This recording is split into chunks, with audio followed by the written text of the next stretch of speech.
ఉదయకాలపు దేవుని ప్రత్యక్షత.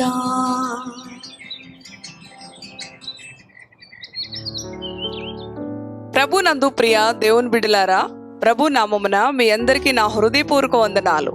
మరి ఒక ఉదయకాలం దేవుని ప్రత్యక్షపు వాక్కును మనం ధ్యానం చేసుకుందాం. ఇది మన జీవితాలకు ఎంతో ఆశీర్వాదకరం.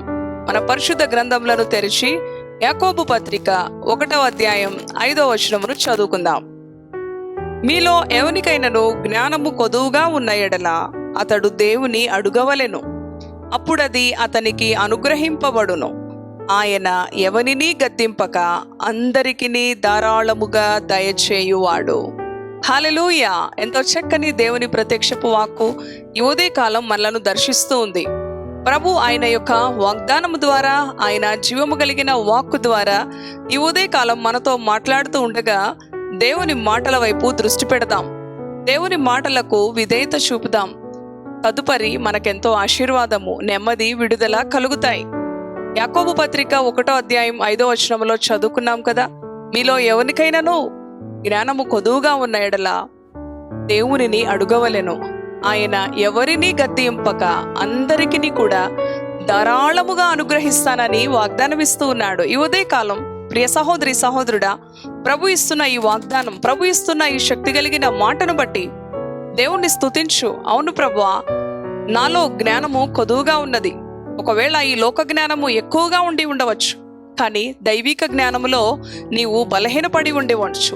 ప్రియ సహోదరి సహోదరుడా, దైవిక జ్ఞానము ఉండటం వలన నీ కుటుంబాన్ని, నీ జీవితాన్ని, అలానే మరి నీ ఉద్యోగంలో, నీ చదువులో, ఈ సమాజంలో ఒక శక్తివంతమైన పాత్రగా, ఒక శక్తివంతమైన దేవుని బిడ్డగా, అనేకులకు ఆశీర్వాదకరమైన దేవుని బిడ్డగా నీవు వర్ధిల్లుతావు. దేవుని యొక్క దైవికమైన జ్ఞానాన్ని నీవు సంపాదించుకుంటే. ఆనాడు సొలొమోను, రాజైన సొలొమోను అంటూ ఉన్నాడు, న్యాయమును అన్యాయమును విచారించడానికి నాకు సరి అయిన జ్ఞానము కావాలి. నా సొంత జ్ఞానము, నా సామర్థ్యత నాకు పనికిరాదు ప్రభువా అని దేవుని యొద్ద విచారణ చేస్తాడు, దేవునికి మొరపెడతాడు. ఎంతో మంది అధికారులు, లేకపోతే మరి ఎంతో మంది మనుషులు ఈ సమాజంలో చూస్తూ ఉన్నప్పుడు న్యాయాన్ని అన్యాయముగా మార్చేస్తూ ఉంటారు, క్రమాన్ని అక్రమంగా కదండి, ఉన్నది లేనట్టు వారి సొంత ఆలోచనను బట్టి ఎన్నో విధాలుగా ఎంతో మంది అమాయకులు బలి అయిపోతూ ఉంటారు. కానీ దైవిక జ్ఞానము న్యాయమును న్యాయముగానే మరి చూపిస్తూ ఉంది. న్యాయమును అన్యాయముగా మార్చదు దైవిక జ్ఞానం. ఈ లోక జ్ఞానము అట్టి రీతిగా ఉంటూ ఉంటుంది. అందుకే సొలొమోను అంటూ ఉన్నాడు, మరి అతడు తన తండ్రి తర్వాత సింహాసనం మీద ఆసీనుడై ఆ దేశాన్ని పరిపాలిస్తూ ఉండగా, ప్రభువా, అనేక మంది ప్రజలు నా దగ్గరకు వస్తారు, వారికి న్యాయ అన్యాయాలు నేను విచారించాలి. ఎంతో మంది ఎన్నో విధాలుగా మరి వారి సమస్యలు చెప్పుకుంటూ ఉన్నప్పుడు ఎవరిలో లోపముంది, ఎవరిలో మరి లోపము లేదు, వారిని సవరించి చక్కదిద్ది నేను వారికి మంచి తీర్పు తీర్చాలి. ఏ ఒక్కరికి అన్యాయపు తీర్పు తీర్చకుండా నేను మరి మంచి విధానంలో వారిని కాపాడాలి, వారిని విడిపించాలి అని దైవిక జ్ఞానమును పొందుకోవడానికి దేవుని యొద్ద మొరపెడతాడు. దేవుడు ఎంతో ఆ యొక్క అనుభవాన్ని మెచ్చుకుంటాడు. ఆయన దృష్టికి అది ఎంతో అనుకూలంగా ఉంది. సొలొమోను, నీకేం కావాలి కోరుకో అని మరి తన యొద్ద ఒక మంచి ఆఫర్ వచ్చింది. కానీ అతను అంటున్నాడు, నాకు జ్ఞానం కావాలి, నాకు దైవిక జ్ఞానం, నీవు అనుగ్రహించే జ్ఞానం, నా శక్తి సామర్థ్యతలు నాకు సరిపోవు ప్రభువా అని దేవుని యొద్ద తను తాను తగ్గించుకొని మరి అడిగినప్పుడు దేవుడికి అదెంతో అనుకూలంగా ఉంది, ఇష్టంగా ఉంది, సంతోషకారణంగా ఉంది. చదువుకున్నాం కదా, ఆయన ఎవరిని గద్దింపక అందరికీ ధారాళముగా అనుగ్రహిస్తాడు. నీ శత్రువు ప్రాణమైనను, మరి పేరునైనను, డబ్బునైనను, ఐశ్వర్యమును ఏది కూడా ఆశించకుండా జ్ఞానాన్ని ఆశించావు. నాకెంతో నచ్చినది ఈ అనుభవం అని సొలొమోను అడగకుండానే దేవుడు మరి తనకి ఘనతను, ఐశ్వర్యమును అన్నిటినీ కూడా మరి యాడ్ చేసి కదండి మరి దేవుడు సొలొమోనుకి ఇస్తాడు. మరి ఆ యొక్క సొలొమోను జీవించిన ఆ యొక్క దినాలలో దేశము నెమ్మదిగా, ఆశీర్వాదకరముగా, సమృద్ధికరముగా, ఎటువంటి లోటుపాటులు లేకుండా చక్కగా పరిపాలించాడు.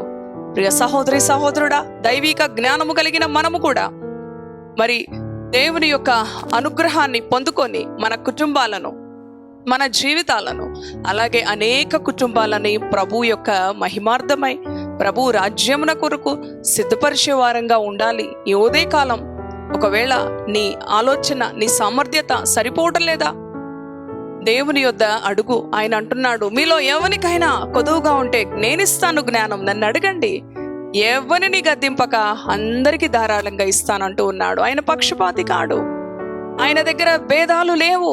ప్రియ సహోదరి సహోదరుడా, అయ్యా నా శక్తి సామర్థ్యాలు సరిపోవట్లేదు, నా కుటుంబ జీవితాన్ని, నా ఆర్థిక పరిస్థితులను, నా ఉద్యోగంలో ప్రతి విషయంలో కూడా నేను ఎలా నడవాలో, నాకు నడవవలసిన ఆలోచన మార్గమును నీ దైవిక జ్ఞానము చొప్పున నన్ను నింపి నడిపించు అని చెప్పి దేవునికి నీవు అప్పగించుకో. ఆయన నీకు ఘన విజయాన్ని ఇస్తాడు. ఆయన ఎంతో సంతోషముగా సొలొమోనుకి ఇచ్చిన ఆశీర్వాదం. అవును, సొలొమోను మరి దేవుని ఎదుట ఒక జ్ఞానాన్ని ఆశించాడు, కానీ దేవుడు నమ్మదగిన వాడు, మంచివాడు, ప్రేమ కలిగిన వాడు, జాలి కలిగిన వాడు. అడుగు వాటికంటే, ఊహించు వాటికంటే అత్యధికమైనవి ఆయన బిడ్డలకు అనుగ్రహించే దేవుడు. ఈ ఉదయకాలం అటువంటి దేవాతి దేవుణ్ణి కలిగి ఉన్నాం. మనం ఎంత ధన్యులం. దేవుని కృపకు పాత్రులమైన మనం ఎంత ఆశీర్వదించబడిన వారం. కాబట్టి నీవు ఎన్నడూ కూడా బలహీనపరచుకోక దేవునికి నీవు సమస్తాన్ని అప్పగించుకో. ఆయన నిన్ను నడిపిస్తాడు, ఆయన నీకు విజయం ఇస్తాడు, ఆయన నిన్ను విడిపిస్తాడు. ఇటు మాటలు ప్రభు మన వినికిడిలో దీవించునుగాక. ప్రార్థన చేసుకుందాం. తలలు వంచండి. పరిశుద్ధుడా, జీవం కలిగిన తండ్రి, జీవాధిపతి, నీ పరిశుద్ధ నామానికి వందనాలు. ఈ ఉదయకాలం యాకోబు పత్రిక 1:5, మీలో ఎవరికైనా జ్ఞానం కొద్దుగా ఉంటే నన్ను అడుగుమంటున్నావు, ఎవరిని గద్దింపక అందరికీ ఆయన ధారాళముగా ఇస్తాడు. అవునయ్యా, అన్నాడు సొలొమోను ప్రజలను పాలించడానికి. న్యాయ అన్యాయములు, అవును ప్రభువా తండ్రి నాయన, మనుషులు నమ్మించే సాక్ష్యాలు పుట్టిస్తారు, నమ్మించే మాటలు ఉన్నవి లేనట్టు, లేనివి ఉన్నట్టు కల్పిస్తారు. అవన్నీ కూడా మేము కనుగొనాలంటే దైవిక జ్ఞానం, వివేక హృదయం కావాలి ప్రభువా. అది నీ ద్వారానే మాకు లభిస్తుంది ప్రభువా. తండ్రి, నీ బిడ్డలను జ్ఞాపకం చేసుకో. వారి కుటుంబాల్లో, వారి వ్యక్తిగత జీవితంలో, వారి ఉద్యోగంలో, వారి విద్యలో, ఏ విషయంలో వారి జ్ఞానము లోపించినప్పటికీ, ఏ విషయంలో భయపడక, ఏ విషయంలో అధైర్యపడక, తండ్రి నీ ఎదుట నైనా నీ యొక్క జ్ఞానమును, నీ వివేకమును నీ బిడ్డలు పొందుకొని సరి అయిన విధానములో నడిచి విజయవంతమైన జీవితం, శక్తివంతమైన జీవితం, అనేకులకు దీవెనకరమైన జీవితం నీ బిడ్డలకు అనుగ్రహించండి, విడిపించండి, బాగు చేయండి, స్వస్థపరచండి, ఆశీర్వదించమని యేసు పరిశుద్ధ నామములో ప్రార్థిస్తున్నాను తండ్రి. Amen, amen. Praise the Lord. God bless you.